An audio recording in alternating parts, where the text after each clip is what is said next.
میں سن 2000 تک 2002 3 4 تک غالباً اسلام آباد میں ملاقاتیں کرتا تھا لوگوں سے. وقت مقرر تھا، جگہ بھی تھی. ایک صاحب ہر دفعہ آتے تھے، مریض آنے کا نہیں ہے، وہ ICU میں اور گزشتہ 2.5 پونے 3 سال سے کومے میں ہے، بے ہوش ہے، نہیں آ سکتا، آپ دیکھ لیں. میں گیا تو مریض کو دیکھا تو بالکل بے ہوش پڑا ہوا ہے.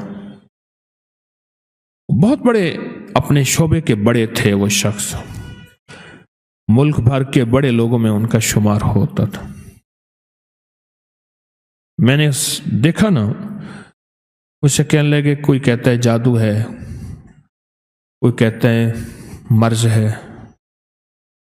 2.5 سال سے خاتون پڑی ہے، اس کو ہوش نہیں آیا، نہ زندہ ہوتی ہے نہ مرتی ہے. اللہ کی طرف سے میرے دل میں کچھ اللہ نے چھوٹا موٹا جو اپنے علم میں سے علم کا ذرہ عطا کی ہے، اللہ کے پاس تو علم کے خزانے ہیں. میں نے کہا اس کے لیے استغفار کریں، اور ایک پوری کی پوری ٹیم بٹھائیں، کوئی مخلصین کی ہو جو استغفار کرے اس کے لیے، اور استغفار یہ کرے کہ اللہ تو اس کی روح اپنے پاس لے لے اور اس کو موت دے دے. بس استغفار کریں.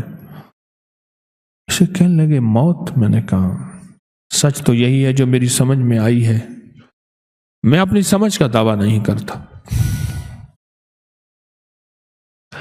کچھ عرصے کے بعد وہاں کی ایک خاتون آئی، نرس، ریٹائر ہونے کے قریب تھی. تسبیح خانے سے اس کی نسبت کہ پتہ چلا کہ حضرت آپ آئے تھے وہاں، مجھے پتہ چلا میری ڈیوٹی فلاں ٹائم کی تھی، آپ فلاں وقت میں آئے تھے، میں دن کو گیا تھا، اس کی نائٹ کی ڈیوٹی تھی، رات کی. میں نے پوچھا کیا ہے؟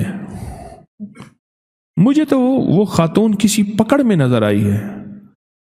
مجھے کہنے لگی حضرت ہم بول نہیں سکتے، بڑے لوگ ہیں.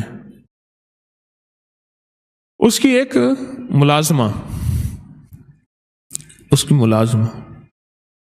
اور اس کی ملازمہ کا بچہ تھا، گھر میں کام کرتی تھی. اس کے بچے نے اٹھا کے کوئی چیز کھا لی جو اس کے دسترخوان پہ پڑی تھی. اس کو غصہ آیا، اندر گئی تو وہ چمٹا جس سے روٹیاں الٹ پلٹ کرتے ہیں گرم، وہ چمٹا اٹھا کے ملازمہ کے بچے کی زبان اسے کھینچی. اس کی زبان جل گئی، بیچارہ چیختا رہا. ماں اسے لے گئی، معافیاں مانگتی رہی ماں. بس کچھ ہی عرصے کے بعد اس کے سر میں درد ہوا، اور سر میں درد کے بعد بے ہوش ہو گئی اور آج تک ہوش میں نہیں آئی. اللہ کے نبی علیہ السلام میرے کملی والے فرماتے ہیں، میں 70 دفعہ صبح اور 70 دفعہ شام استغفار کرتا ہوں. نبی پاک معصوم وہ فرماتے ہیں میں 70 دفعہ صبح، میں 70 دفعہ شام استغفار کرتا ہوں. وہ استغفار بنیادی طور پہ میرے آپ کے لیے ہے، وہ استغفار بنیادی طور پہ میرے آپ کے لیے ہے. مجھے بتانا ہے، آپ کو بتانا ہے، امت کے لیے کرنا ہے.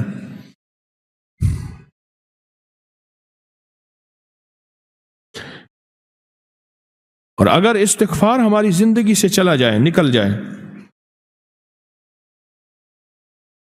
تو زندگی میں واقعات آتے ہیں، مشاہدات آتے ہیں، مشکلات اور پریشانیاں آتی ہیں. توبہ استغفار، توبہ استغفار. اس استغفار کی انسان کو ضرورت ہے، میت کو ضرورت ہے، بچوں کو ضرورت ہے، اولاد کو ضرورت ہے، موجودہ نسلوں کو ضرورت ہے، آنے والی نسلوں کو ضرورت ہے.